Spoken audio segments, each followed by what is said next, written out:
Yo,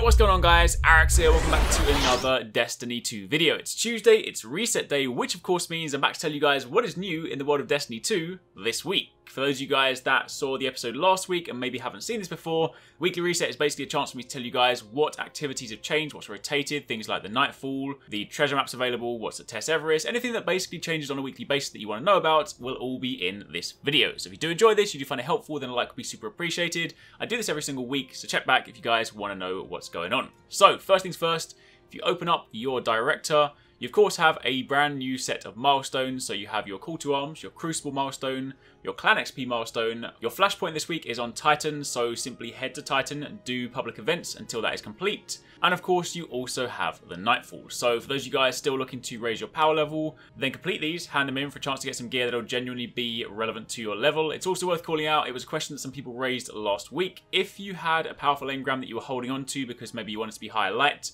apparently they automatically decode when the reset ticks around. So if you had one ready to decode, basically you hadn't collected it from a vendor because you were trying to push your power level a little bit higher, when the 10 AM reset ticks over, apparently it will automatically be decoded for you so you won't be losing out. But either way, milestones are there for you, so complete those ones again. Moving on from there to the destinations, your Nightfall this week, let's start with that one. It is the Exodus Crash Strike, and your modifiers this time around are Prism, so once again, your attacks matching the focused element. This one seems to be sort of like a staple. Again, it wasn't called out in the original month roadmap, so I don't know whether they're just having troubles removing this or whatever, but either way, Prism is present this week, so again, matching the elements means you can do more damage. If you use mismatchy elements, you do less damage. So in situations like that, you should lean on Kinetic because it is unchanged. On top of that, you also have Attrition, where health and shield regeneration is significantly impaired, and defeating enemies may create wells of light. Collect these to restore your health and charge your super. So that's pretty cool. And on top of that, of course, there is a time warp anomalies this week, because don't forget, Nightfalls do always have timers. They have different ways for you to regain time.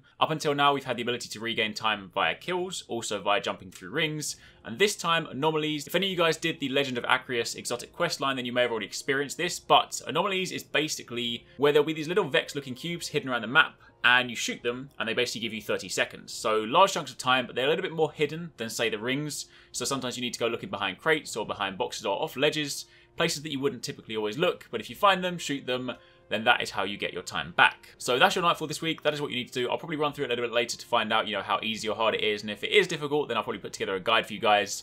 If it's easy, then probably no need. After that, if we switch over to Eververse, of course, the items you can purchase with Bright Dust have once again rotated. So this week you have the Play Dead emote, the Odd Dance emote, we have the Angel Bloom Sparrow, the Cartesian/KO ship, the Eos Rapture ship. We also have ornaments for the Skyburner's Oath. I'm actually going to grab this one right now because it is red and black. That's my color scheme, and I do really like this weapon, so that's available. Plus there's also the ornament for the Sunshot Red Dwarf. I might as well grab that because I haven't got that as well.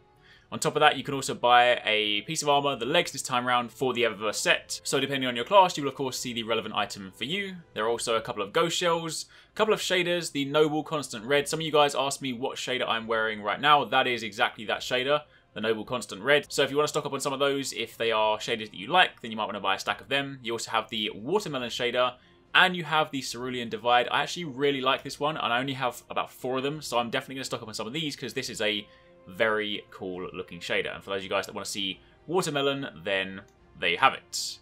And of course, lastly, you can get some Fire Team medallions. Make sure you grab these if you're running low. I tend to run with a stack of them just so I can put them on in any activity, just because it helps with rewards. After that, if you switch over to Cage 6, don't forget you can grab his treasure maps this week. I'm actually running a little bit low on Glimmer, so I won't be able to buy all of them. But remember to grab these, because if you open them, they do have a chance to give you exotic engrams. I did a video on it last week, and both of my teammates got exotic engrams while we were opening all of these chests. This week, if you guys want to get them, the chests are hidden on Titan. So head over to the respective markers, look for those. Sometimes they're a little bit hidden, so you need to kind of go poking around. Other times they're a little bit more obvious. But either way, grab those. Definitely don't miss out on this week because it's also just a good chance at some more loot. And then finally, jumping over to Ikora. I didn't include this last week, but some of you guys called it out in the comments and said you would like to see it. I was under the impression that these reset daily, but it appears I may have been mistaken. So for the meditation this week, you have Meditation 6, you have Meditation Looped, and you also have Meditation Utopia. So for those of you guys that want to complete these, then those are the ones available this week. So that's pretty much it. That is your reset this week. It is a standard week of Destiny 2, so of course you can dive back in, get some more raid rewards. You can of course do the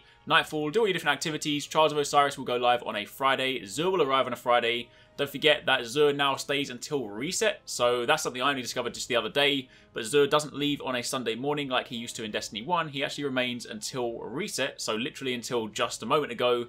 And the same thing also applies for trials. So you have a much bigger window for both of those. So if you guys don't have enough shards or anything, then you have plenty of time to earn those. However, next week will be the exciting one because that is when the faction rally begins. But for the meantime, that is what you need to know. So hopefully you guys enjoyed the video. Hopefully you found it helpful. Thank you very much for watching. Take it easy. Catch you next time. Peace out.